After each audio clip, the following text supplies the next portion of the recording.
ایک چیز بھی ہو تو اس سے عشق کرنا چاہیے، بیوٹی، کوالٹی، پیورٹی۔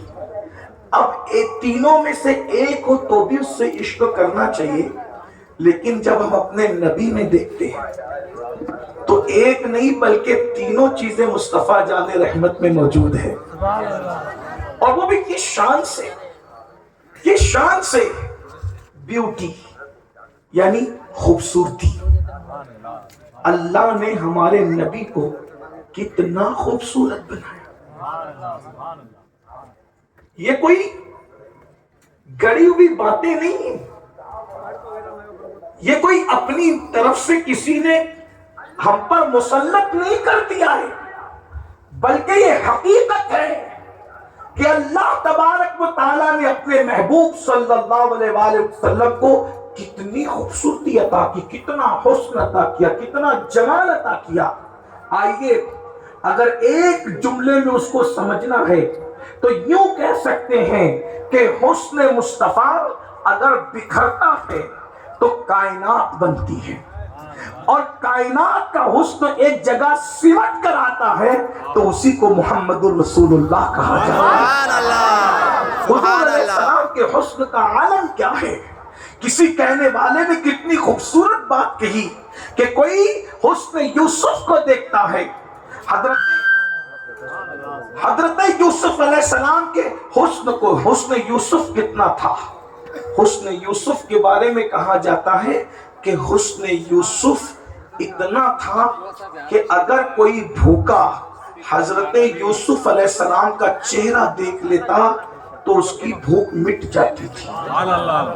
یہ کتابوں میں امام غزالی رحمت اللہ علیہ جیسے عظیم بزرگ نے لکھا کہ حضرت کتنے، آج کسی بھی خوبصورت کو ہم دیکھتے ہیں تو کیا ہماری بھوک مٹتی ہے؟ نہیں نا۔ کتنے خوبصورت رہے ہوں گے حضرت یوسف علیہ السلام کہ ان کو دیکھ کر بھوکوں کی بھوک مٹ جاتی تھی، ان کو دیکھ کر پیاسوں کی پیاس مٹ جاتی تھی، اور جب وہ کھانا کھاتے تھے تو لکھنے والوں نے لکھا ہے کہ لقمہ ان کے حلق کے نیچے اترتا ہوا نظر آتا تھا، جب وہ پانی پیتے تھے تو پانی کا گھونٹ ان کے حلق کے نیچے اترتا ہوا نظر آتا تھا۔ یہ حسن یوسف تھا، اور مشہور ہے وہ قصہ، قرآن میں بھی ہے، تفاسیر میں بھی ہے، حدیث میں بھی ہے کہ ایک مرتبہ جناب زلیخا نے جو ہے وہ اپنی سہیلیوں کو حسن یوسف دکھایا تو ان کی سہیلیاں پھل کاٹنے کی بجائے اپنی انگلیاں کاٹ گئی، لیکن ان کو درد نہیں ہوا۔ اللہ اکبر، یہ حسن یوسف ہے۔ اندازہ کریں جب حسن یوسف کا یہ عالم ہے تو پھر اب حسن مصطفیٰ کو سمجھنے کی کوشش کریں کہ ان کے پاس بیوٹی کتنی ہوگی، ان کے پاس خوبصورتی کتنی ہوگی، ان کے پاس حسن کتنا ہوگا۔ ایک دن ام المومنین سیدہ عائشہ صدیقہ نے اللہ کے رسول سے پوچھا کہ یا رسول اللہ، آپ زیادہ خوبصورت ہیں یا یوسف زیادہ خوبصورت تھے؟ چونکہ انہوں نے حضرت یوسف کو دیکھا نہیں تھا، اس لیے پوچھنے لگی یا رسول اللہ، آپ زیادہ خوبصورت ہیں یا حضرت یوسف زیادہ خوبصورت تھے؟ تو میرے آقا نے جواب دیا، مختلف جواب آئے ہیں احادیث کے اندر، ایک جواب سن لیں۔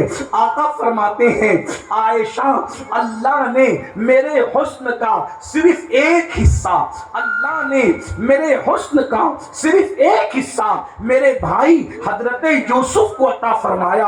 اب اندازہ فرمائیں، جس کو ایک حصہ ملا ہو اس کے حسن و جمال کا یہ عالم ہے، جس کو حسن کامل ملا ہو اس حسن کا عالم کیا ہوگا؟ اسی لیے مفکر کہتا ہے حسن یوسف کو دیکھ کر عورتوں کی انگلیاں کٹتی ہے، حسن یوسف کو دیکھ کر عورتوں کی انگلیاں ٹکڑے ہوتی ہے، اور مصطفیٰ جان رحمت کی انگلی کو دیکھ کر چاند ٹکڑے ہو جاتا ہے۔ کتنا حسن ہوگا، کیا حسن ہے!